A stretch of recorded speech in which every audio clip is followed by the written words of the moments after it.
started, and for people who come in late, welcome. Good afternoon. Thanks for coming in to our seminar series on interdisciplinarity and the study of aging.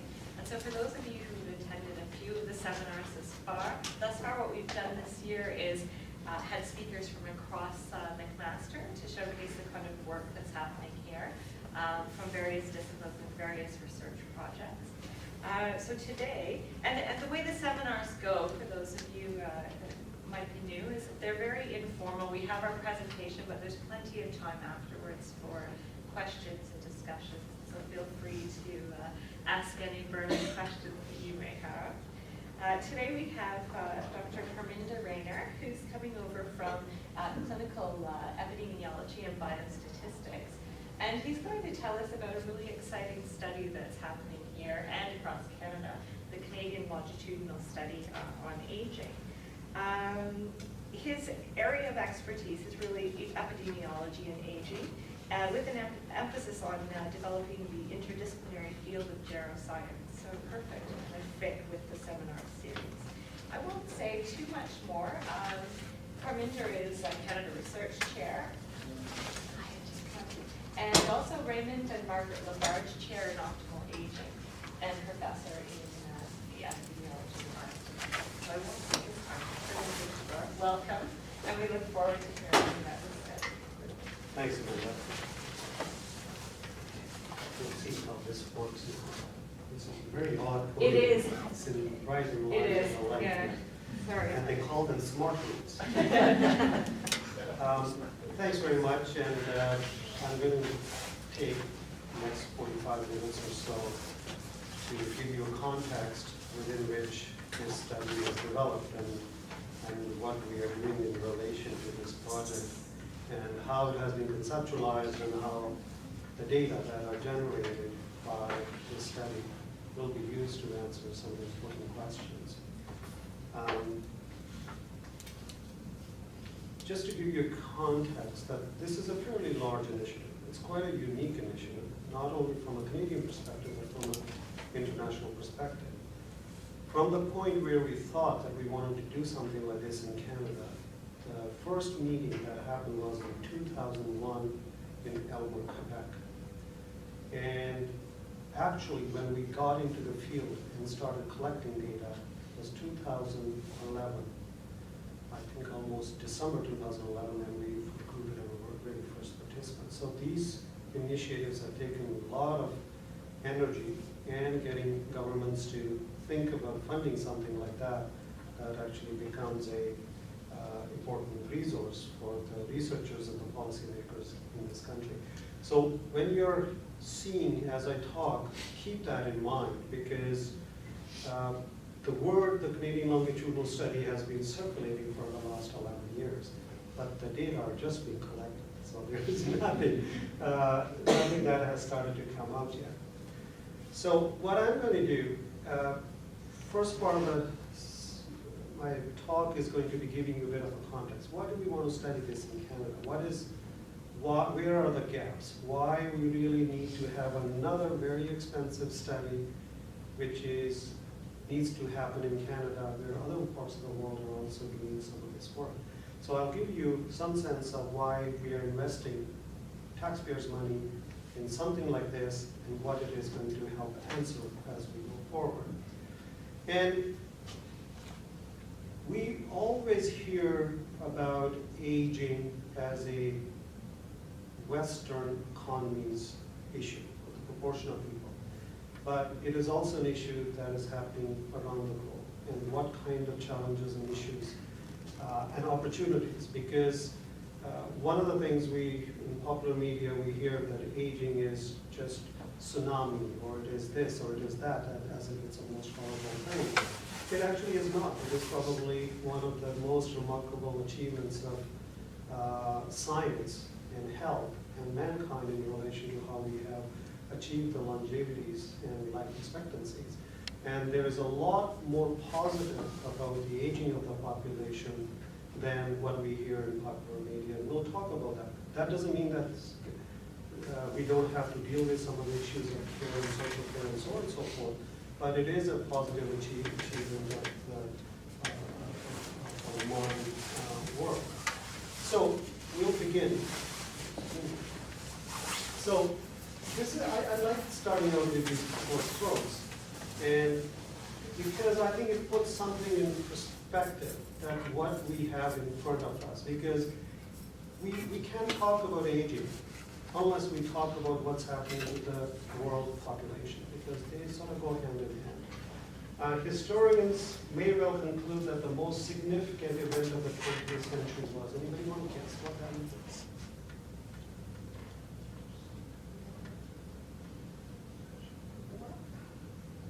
War? Negative. The growth of the world population. This has been unprecedented, the way the population has increased in the 20th century, and it has put lots of pressures around the world in relation to how we manage our environmental resources specifically.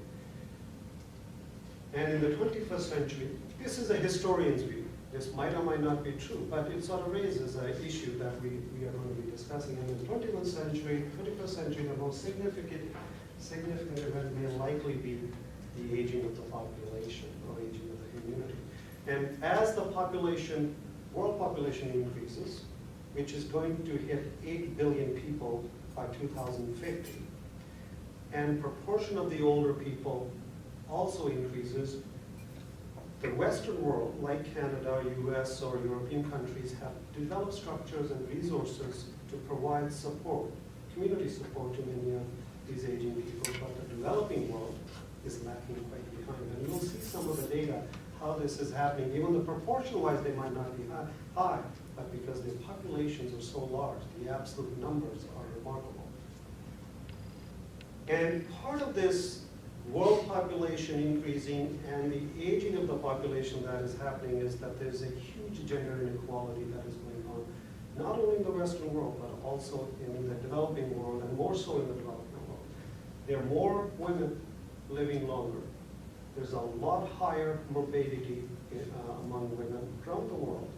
And then there is also a high level of poverty. So these are very bad combination in relation to aging women around the world. And a lot of them also end up being parents to their grandchildren, for all sorts of economic and upheaval reasons. So this is another, gender and aging, not only in this part of the world, but around the world, has become an important issue because of the population growth as well as the growth of the number of older women.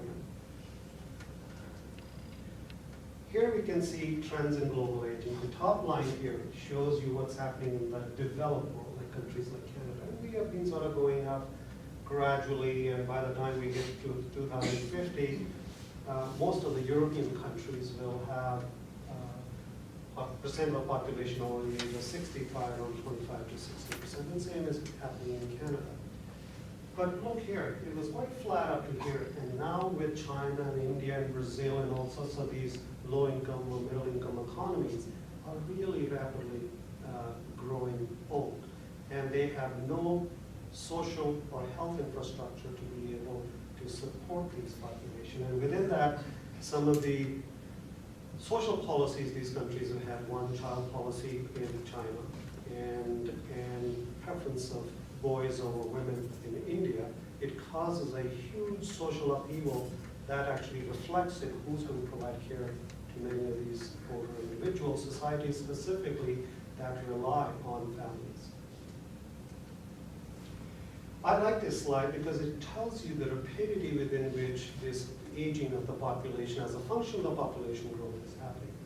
So this basically slide shows the number of years for percent of population age 65 or older, when it rose from 7% to 14%. If you look at France from 1865 to 1980, this is a slightly older slide, it took them almost 115 years to go from 7% to the 14% of the population over the age of 65. Let's look at China. Within 26 years, it's going to have projected, within 26 years, they're going to increase that number from 7 to 14%. So it shows you the rapidity within which the populations are aging, especially in the developed world, and the absolute numbers, and the context within which these people are aging, which is mostly social and health related, is going to cause some major challenges for these countries. Now, people have discussed and debated if China was to deal with the aging of the population and the population growth and the social structure they have created, they will have to cut their defense budget in half.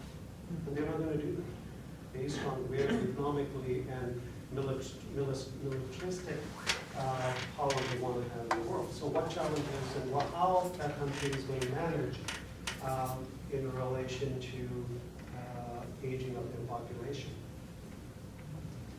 And this is Canada.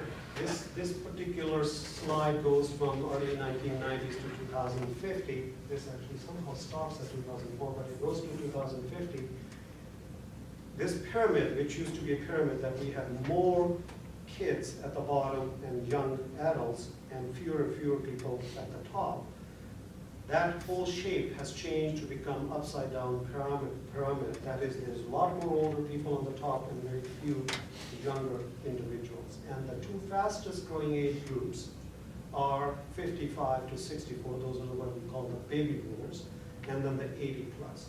And the issues and the needs and the political voice that these two groups are going to have are very different in relation to what their expectations are going to be from social care system as well as the healthcare system, and the economic conditions of many of these individuals.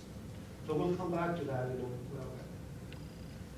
Now, shifting a little bit from demography, so that one of the questions is that, I had a slide and I took it out because I have too many slides, but I'm going to put that question out for us to think about. And that is that, on one hand, my first remark when I started the talk was that this has been a remarkable achievement of medicine and medical system, and the research and innovation that we have done is that the longevity has increased. But at the same time, we are seeing some incredible demographic shifts towards more people living longer and longer. So what happens when an epidemiological transition collides with demographic transition? Our countries, our society is going to continue to increase the life expectancies the way we are doing, and at the same time the population sizes are increasing. What is that going to do? Is that a good or a bad thing?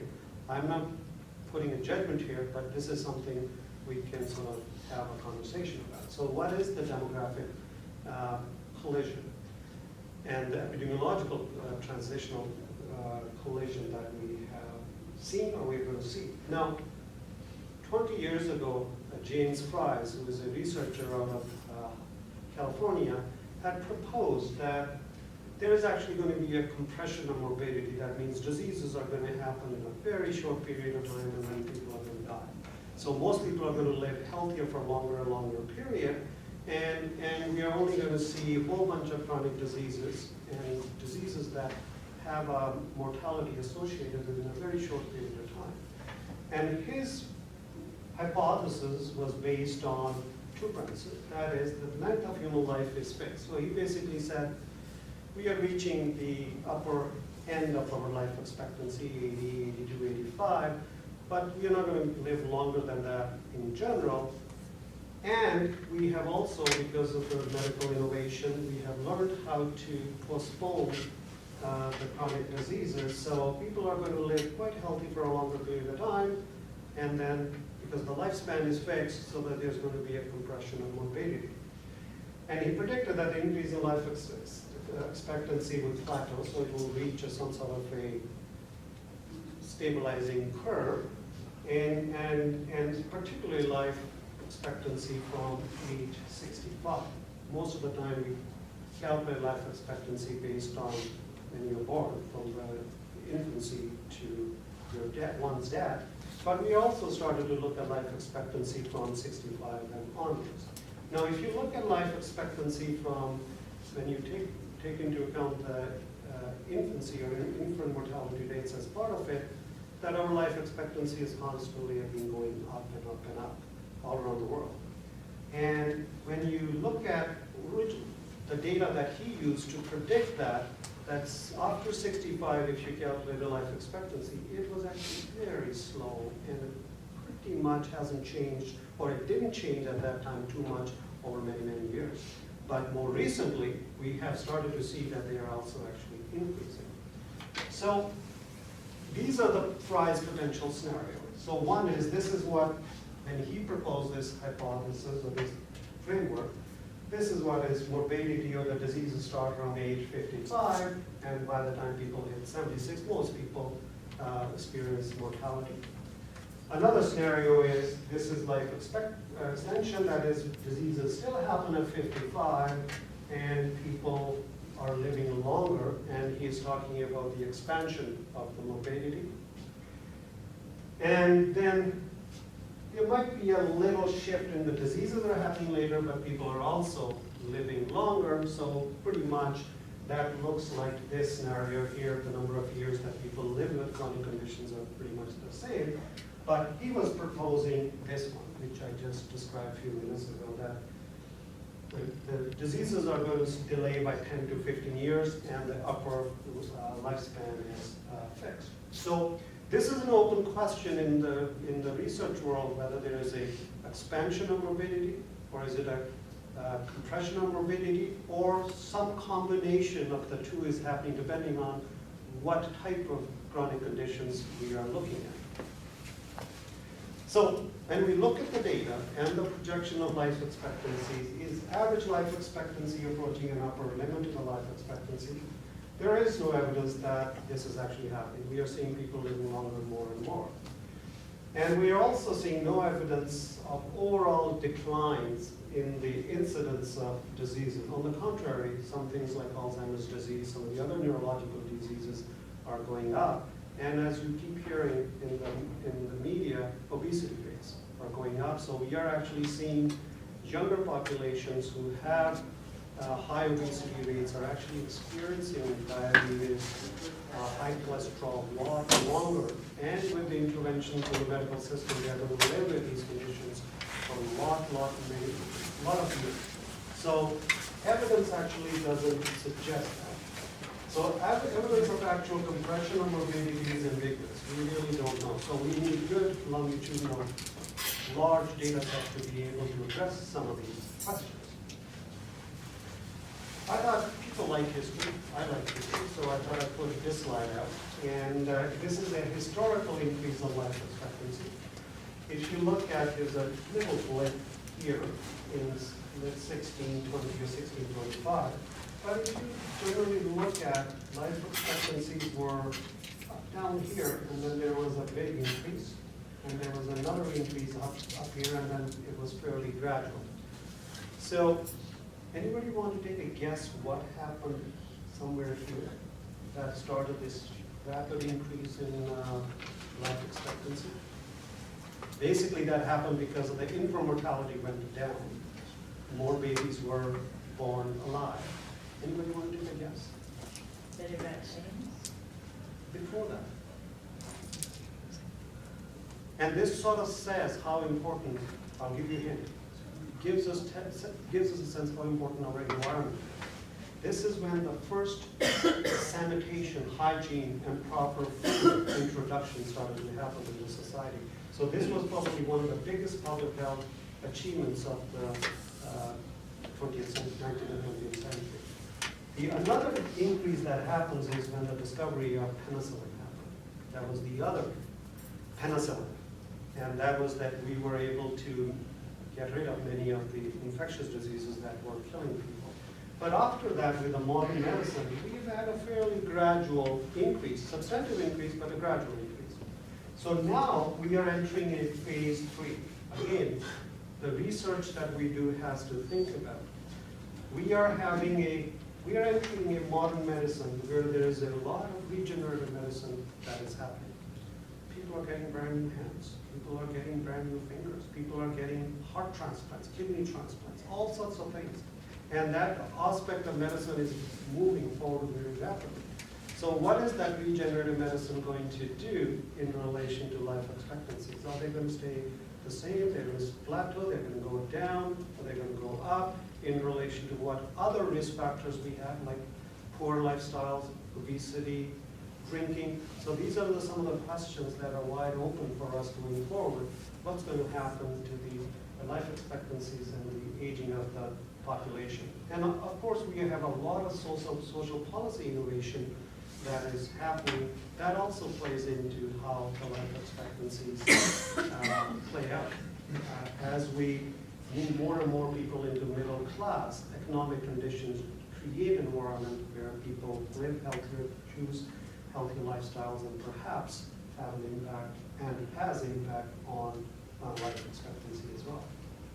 So, research in aging, the demographic causes of aging in terms of fertility rates, mortality rates are generally predictable. We can predict what is going to happen over the next 20, 30, or 50 years because we have been very good at looking at previous data and predicting trends.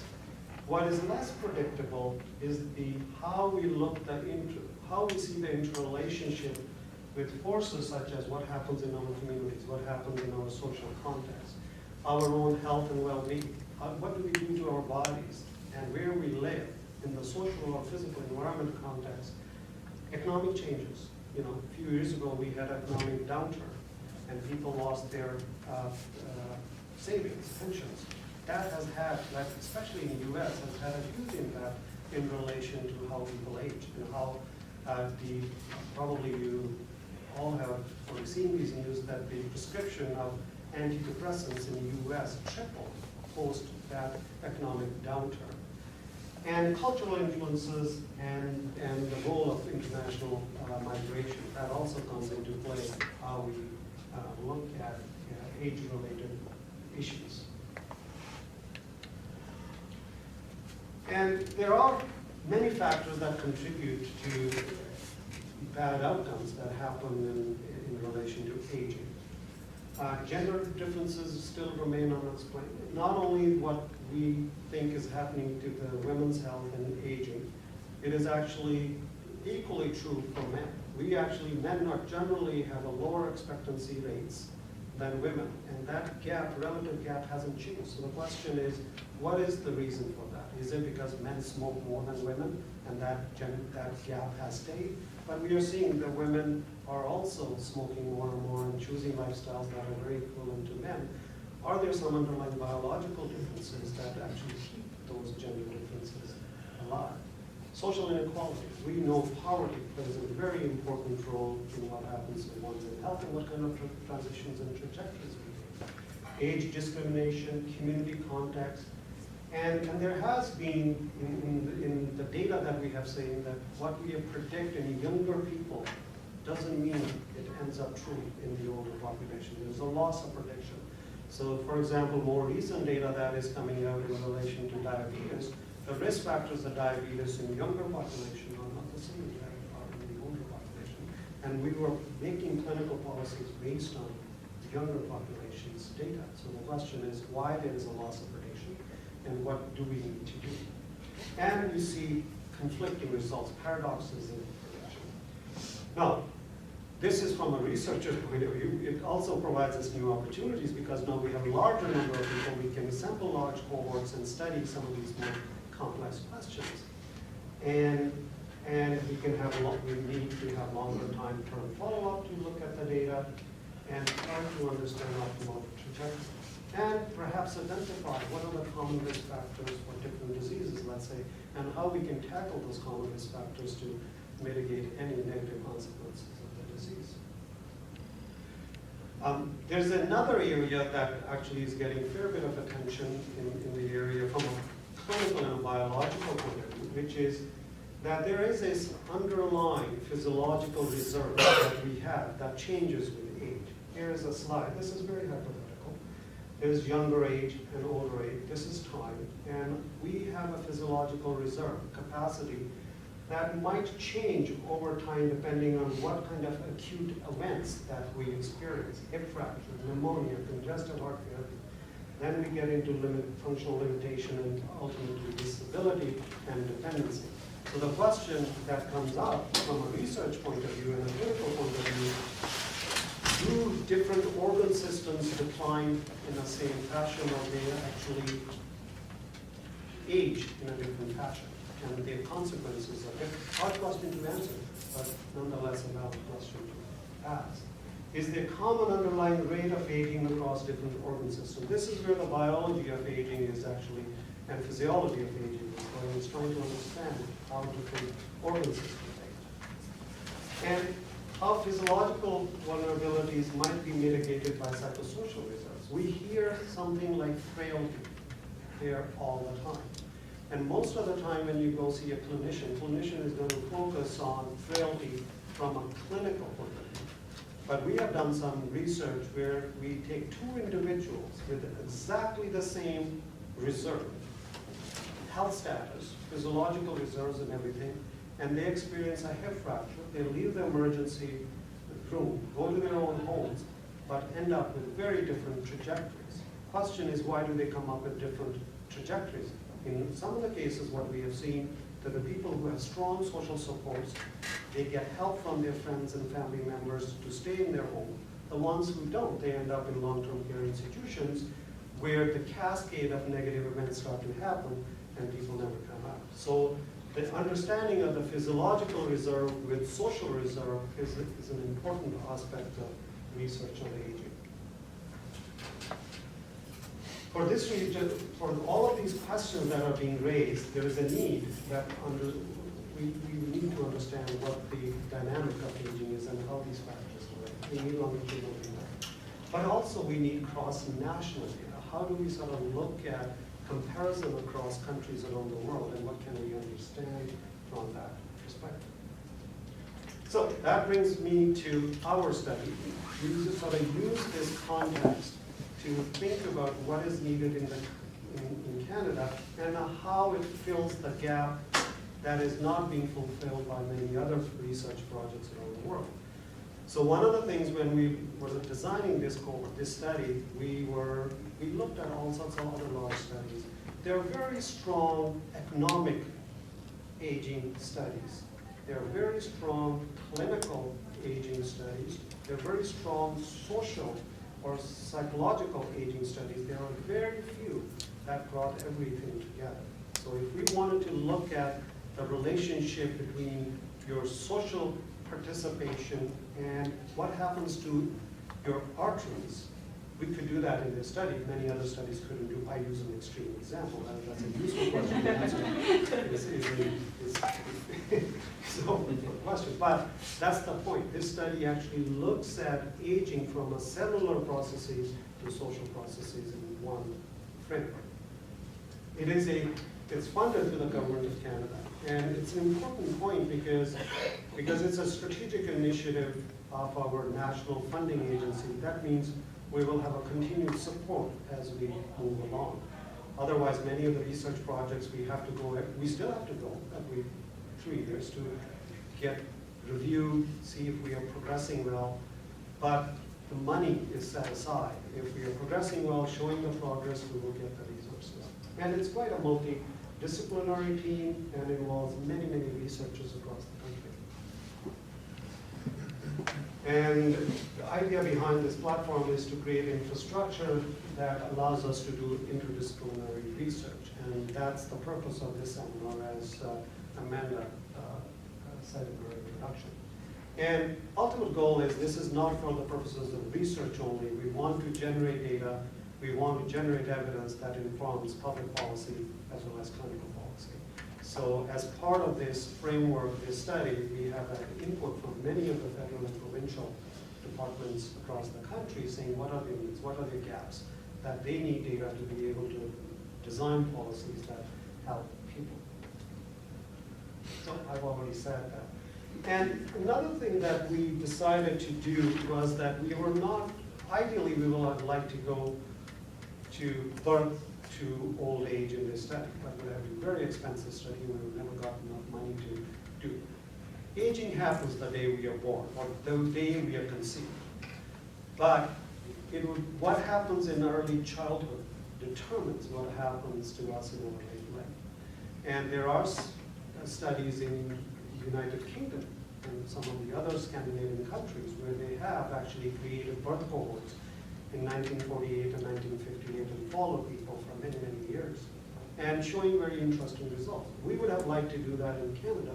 Unfortunately, funding agencies were not interested in that. And what we decided to do is something else, that we will look at aging from the perspective of adult development, midlife to old age. And we will go and ask people about their experiences in early childhood and see how well they remember and how we can correlate it in relation to the aging process. So this not only focuses on the seniors of today, but it also allows us to look at the baby boomers who are going to be seniors of tomorrow. So focus is midlife to old age. We are looking at physical, social, and psychological. We are going to be looking at how genes and environment interact and influence health-related outcomes or other outcomes in people. Obviously, we are interested in looking at diseases, but we are more importantly interested in looking at disease and disability and what are the consequences of it, social consequences or psychological. Because if you look at data, by the time people hit 65, on average, people will have 2 chronic conditions. Having some sort of a disease is a normal process of aging. Everybody's going to have it. But people still function very well. They live independently. They live healthy lives. So we don't want to get bogged down about just focusing on disease. We also want to know how do we make people with those health challenges live in a healthy fashion. So the consequences become as critical. And one of the things that we observed in literature which was missing is that as human beings, we adapt all the time. Adaptation is part of living. And depending on whether we make a good adaptation or a bad adaptation will determine what kind of trajectory we take and what kind of consequences that trajectory will have. For example, if I would have moved my father from India to Canada, it would have been a form of adaptation for us, but not for him. He would have hated it because he would have lost his social support system, and probably his health would have declined more rapidly than him being alone in that part of the world. So adaptation becomes a critical part of understanding aging. And adaptation can be biological, which our bodies do all the time. It is social, it is psychological, and it is structural. Sometimes as we get older, we move from rural areas to urban areas, so we want to have access to a good healthcare system. Or we move closer to our children, or we move away from our children, depending on how well they behave. So those adaptations are a critical part of how we age and what trajectories we take. So I'll give you, there's many questions that this platform can answer, but these are some of the key highlights that you want to see. How many of you are part of the study? He's trying to recruit more. No, we can't recruit anybody. It is random selection. So this is basically saying progression of health from middle age to early old age to older age. So what are the patterns and risk factors we see and how they change over time? What are the determinants of quality of life? We want to understand also the risk factors. I talked about common risk factors of diseases, whether they're biological or social or lifestyle. We want to be able to look at that. Cognitive functioning and mental health is becoming more and more important part of the aging process. And I spent a fair bit of time talking about compression of morbidity and disability. Again, this type of study, this type of platform will be able to answer that. Socioeconomic and health inequalities in aging. And here you can see we also are able to look at many of the social aspects of aging in relation to participation, relationships, caregiving. Caregiving is a very important part of aging process. We either provide caregiving to our spouses, or we end up providing caregiving to our parents, especially for I'm a baby boomer, I'm in that age group, and I'm also providing care to my father. And what issues and challenges and stresses that is important to understand. And also the Parminder post-retirement labor market activity. We are seeing patterns that are changing in relation to a lot of people are retiring, but they take on different jobs. And these types of information, Mary Gall sitting back here, who has worked with me for the last 15 years, She retired, but she's back working with me. I couldn't give her a payroll speech and she's back. Anyways, so people are choosing different careers and what impact that has in relation to labor market activity, but from our perspective, in relation to health and health-related trajectories that people take, because it is a very seminal event in one's life. But policymakers at the federal level are very much interested in having data that shows them what is happening in relation to post-retirement labor market activity. We are recruiting, we have two types of recruitments. We are recruiting people across Canada, and also we are doing much more in-depth data collection in these 11 sites, and I'll spend a little bit more time on it. You can see that we don't have much happening here, and that is because it would have been an incredibly expensive study, and the issues and the needs of those populations are very different, so we decided at the earlier stages that we will probably going forward develop a separate cohort that focuses on the needs of that population. Where's Saskatchewan? Saskatchewan is right here, but they are, the blue dots are there, but they don't have a site for the red dot. And that question always comes as Saskatchewan and Toronto. Toronto, we can explain. We are in Hamilton. Why do we need Toronto? So this is how the people are selected. What we call the random sample of the Canadian population. These people provide data by telephone interviews only, and that's 20,000. And then there is a more comprehensive side of the CLSA, where we go to the homes of the people. I think a couple of you are part of the comprehensive, yes.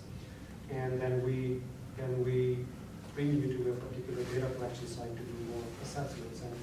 And you can see we have, because we are trying to understand long-term trajectories, how people age, we have a lot more younger people than the older people. So we have weighted heavily on the younger populations because we want to be able to follow people for at least 20 years.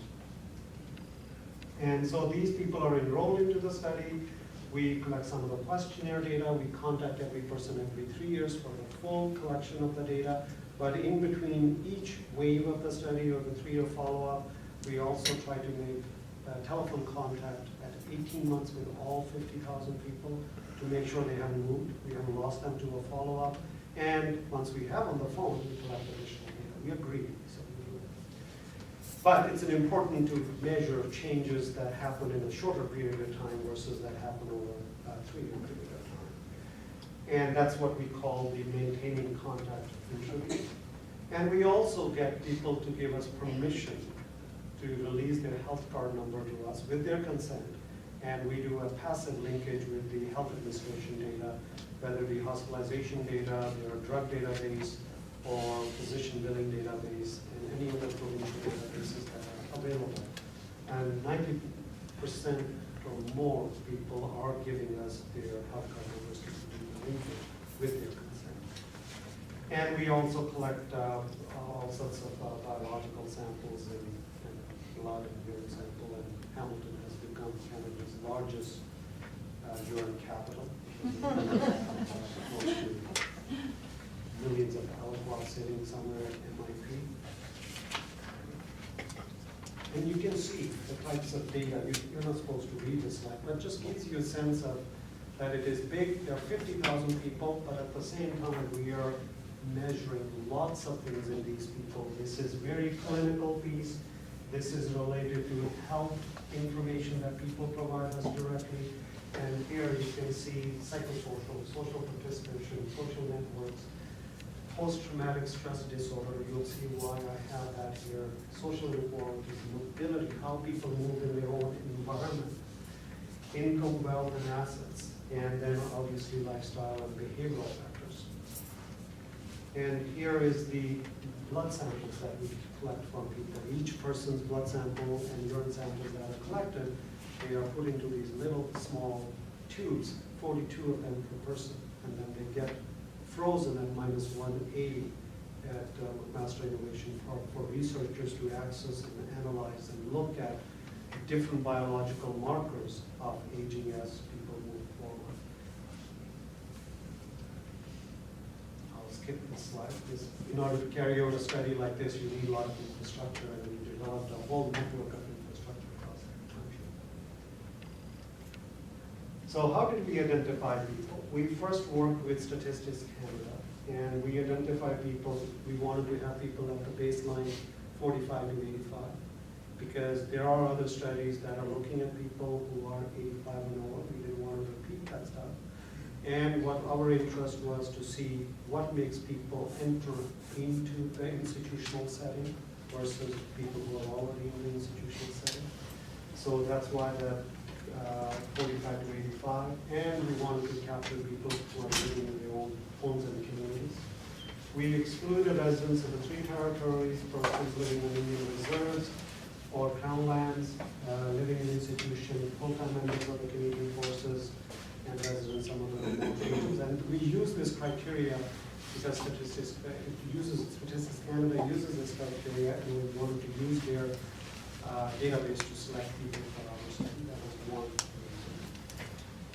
reason. And so we choose representative sample of eligible Canadians. If any one of you who are in the age range receive either a telephone call or receive a mail package to be asked to participate in the study, it's really important that you say yes, because that's what determines the representativeness. It allows us to have a higher response rates and gives statistically valid sample. So the 20,000, as I said, is a telephone-based cohort, and 30,000 where we do face-to-face home interviews, and then we do comprehensive assessments. And we are, in addition to Statistics Canada, we also get provinces to recruit on our data using, let's say, Ontario OHIP database where your numbers are. So they mail out on our behalf saying, if you want to take part in this study, connect with the researchers. And some of the provinces like Alberta, where we were not able to get access to those databases, we are doing random digitality. So we randomly pick phone numbers and call you, and hopefully you fit within the age criteria or other criteria that we have. So we have completed the first 20,000 at the baseline. We started in 2011 and plan to release these data in the summer of 2014. So the researchers will start accessing these data and start answering specific questions. I forgot to sort of give you the sense of when I talked about this as a platform, even though I've spent almost 15 years of my life developing this study, I have no special access to these data. This is developed as a resource for all sorts of researchers across the country. I will apply to access these data the same way as someone who has never worked with the CLSA before, because it's a public resource, public monies are going, so we want to make sure that many people use these data to answer research questions rapidly and inform the public and clinical policy. And in August, some of you probably have started getting these maintaining contact phone calls we started, and this is to minimize loss to follow-up and collect additional data. For the face-to-face, this is a little bit more complicated because it's a very expensive part of the study. We have these 11 sites, and these 11 sites, because we are going to the homes of the people, and then we want people to come to a dedicated data collection site. So we have selected people randomly from 25 to 50 kilometer radius so they can access the data collection site. And each site roughly provides 3,000 people, whereas Vancouver, Isnalberta, and Surrey, they together provide 3,000 people. So our first batch of recruitment began in the fall of 2012, and so far we have already completed 18,000 in-home interviews and over 16,000 physical assessments and biological samples. So we have less than 15,000 left to complete the baseline collection, and the target is mid-2015. As soon as that finishes, we go back again, and that's our 3-year follow-up that we start contacting people, so we don't get a break at all. Well, I get a break, but the staff doesn't. And data and sample access is open, that's what I mentioned. This is described in our information and consent process to individual, that this is a resource for the researchers, as long as they give us evidence that they have ethics approval, and we sign a very strict data sharing agreement that they are allowed to use their data to answer that question only after that they send it back to us. So there's no breach of confidentiality of any of that sort of thing. We don't give them identifiers, it's a de-identified data. And we also have a very rigid ethical and legal component to the study. We have an ethical legal committee that is composed of lawyers and sociologists and ethicists that constantly monitor the progress of the study and give us advice how to deal with situations that might emerge as we are allowing people to have access to data to be able to answer some questions. Some of the more sensitive data, such as data on depression, we will consider whether we release that or people will have to go to a particular site to do those analyses. When we started this study, we had done a public consultation across the country. And to our surprise, very few people were worried about the genetics. A lot of people were worried about the depression data because they were worried that we'll get, somehow insurance companies will get hold of that data and can cut off, and the stigma attached to it. So we are discussing and debating how we are going to handle those data. And these are, I thought there were going to be a lot more researchers here in the room, so some of the latter slides are related to that. But these are some of the applications of the projects that have started to trickle in. We are working on injury, fall-related injury, and how different consumer products that you buy in your homes put you at the risk of falling down and hurting yourself, such as rugs, or the way the rugs are put on the staircase, how the staircase are designed, or exercise equipment, how does that put you at risk for falling. Neurological health conditions, this is also, the PHAC stands for Public Health Agency of Canada. This is of interest to them. We have some researchers who have just applied and gotten approval to look at what is the relationship between loss of hearing and cognition. There's lots of evidence coming that they are related. We also have a study that is just going to begin where we are going to create the air pollution exposure all across the country and then try to see the link between air pollution and negative health outcomes. We are also doing many of the validation studies within the CLSA to see are we doing good quality measurements where the problems might be so we can fix them. And we just recently submitted an application, which is another core sub-study which will be done on 600 people across Canada, looking at what we're calling it CLSA brain, and this will require brain imaging to see how people's brain changes with age and neurological diseases. And the idea there is to also bring in a cardiovascular imaging so we can actually see how people's vascular system changes as they age, because it has a strong link with cognition and Alzheimer's and dementia. So we want to be able to understand that. And I said that it's important for us to also look at how we fit within the global context, because aging is not only a Canadian issue, our data can inform other places as well, especially Canada has such a ethnically diverse population. And here are some of the work we are doing in relation to collaborating with our colleagues in Europe. And some of them are funded and some of them are being proposed right now. Actually, the deadline is March 11th. So this is the team, and they are come from all across the country. These are the site leads or major players, but there are many, many other people. If you're ever interested in knowing who they are, you can go to our website and find out more about this. Great, thank you. Any questions? We can open up. Yes.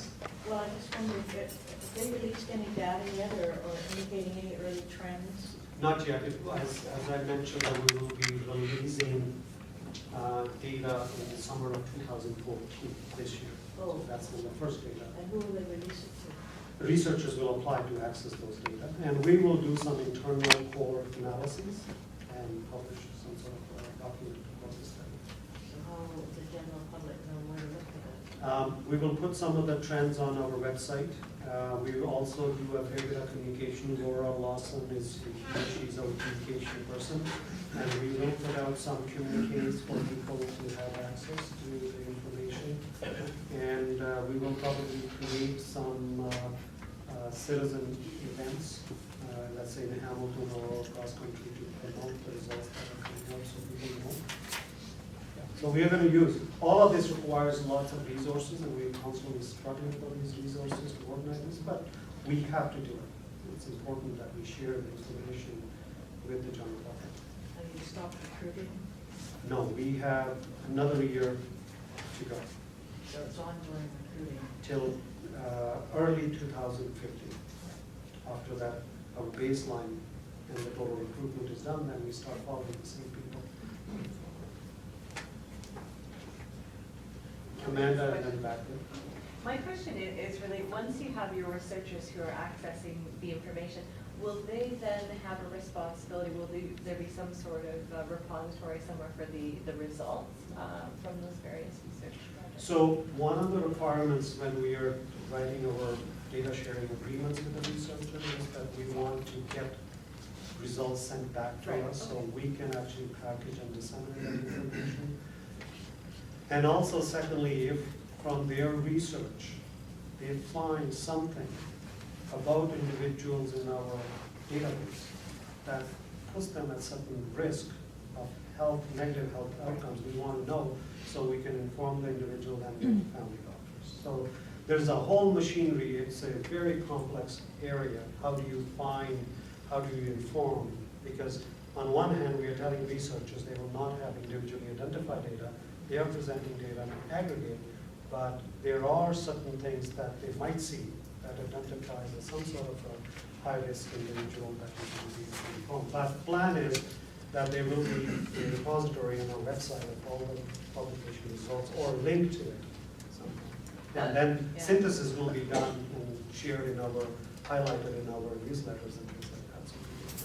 So currently, all the blood samples and all that data you're collecting is never shared with the family physician or anything, like there's no tie? No, to the people are not giving us the consent. Majority of the people don't want it to be shared. They want it themselves. Everybody who comes to the data collection site, especially for the 30,000 where we're doing a lot more detailed assessment, we give them some information to take home, whether their blood pressure is normal, their bone density is normal, respiratory function, and things like that, for which there is strict clinical guidelines available. Yeah. But if someone comes to our data collection site and we find incidental finding that they didn't know, we are doing some other measurement, looks like there's something, we have an on-site clinician who will kick in and connect the person to the healthcare system. Two questions. You mentioned it's de-identified, so I guess that would mean that you couldn't connect with other databases like in ICE's Snackers and DADS and those kind of databases. So when I mentioned the de-identified, that's when we are giving those data to researchers to use. So if their protocol that they submitted to us requires linking it to ICE's data or other databases, in that case, we will do that on their behalf Okay. and then give them the de-identified data. So our goal has been to think about, we've been working with data stewards and privacy commissioners all across the country and looking at how do we create this linkage process which is dynamic because it's happening constantly, right? And data will stay in each jurisdiction because jurisdictions own the data, but somehow there will be a common portal to access those linked data. So that's the goal. We'll see, because it's a very murky area from ethical, legal, and jurisdictional and political point of view. If not, then there will be individual linkage for a particular study that might happen. We will liaison with the province, do the linkage, then release the de-identified data to the research. And second question, on chronic conditions, are those self-report data? Good question. So what we have done is that there is self-reports, most of it. We do not get physicians to diagnose any diseases, and that was done intentionally. And we actually consulted with many large cohorts around the world in large studies where you will have multiple physicians making a clinical diagnosis, you cannot standardize them because they all bring their individual variation and approach to looking at disease. So we were given strong advice by many, many people, don't go that way. So we actually developed disease algorithms. So what we have done is that we start out with a self-report. Then we look at medications. So we have our decision tree that we created.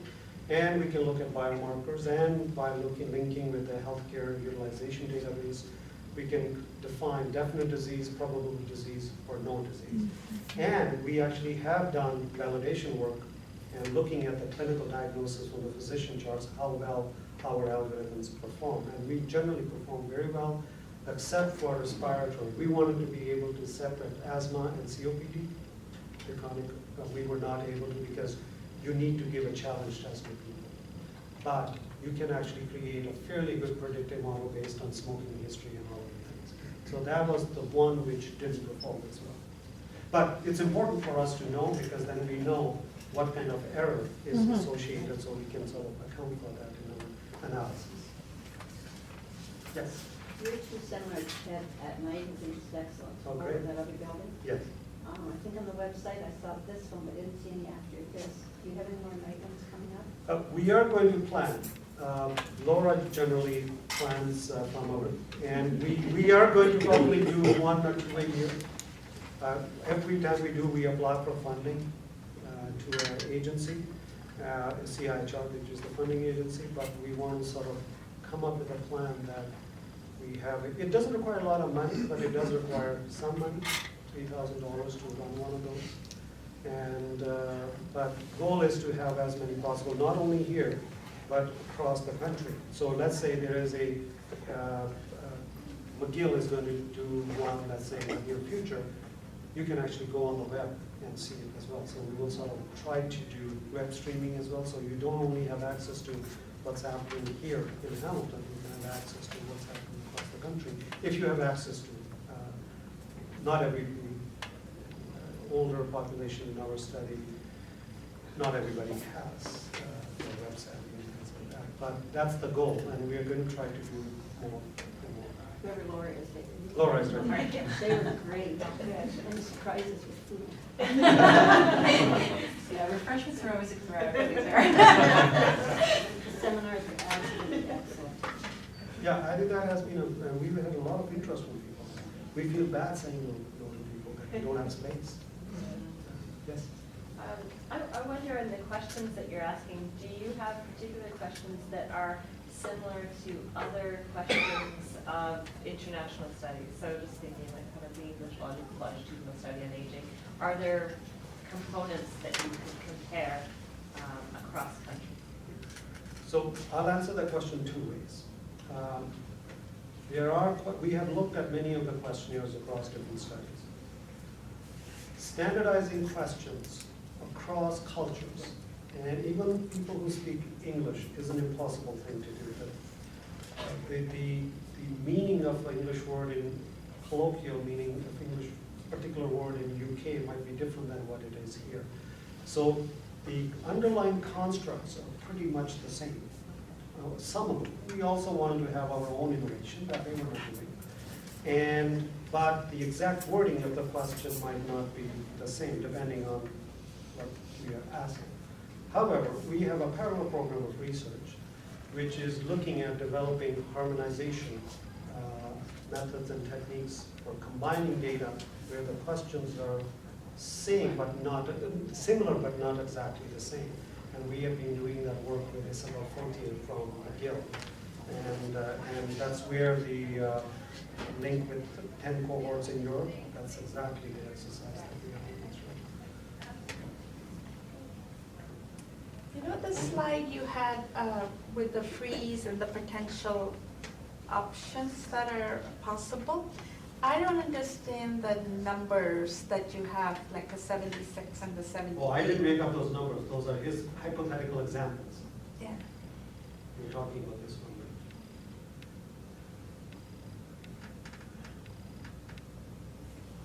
Yeah, it's way back. It's really slow.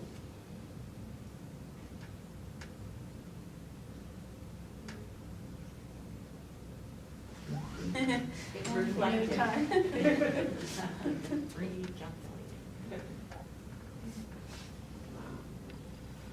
Welcome to Master Network. Yeah, much easier.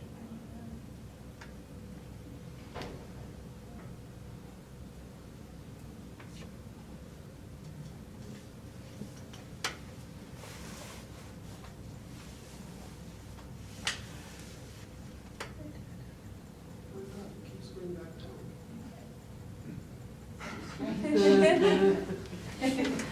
There you go, right?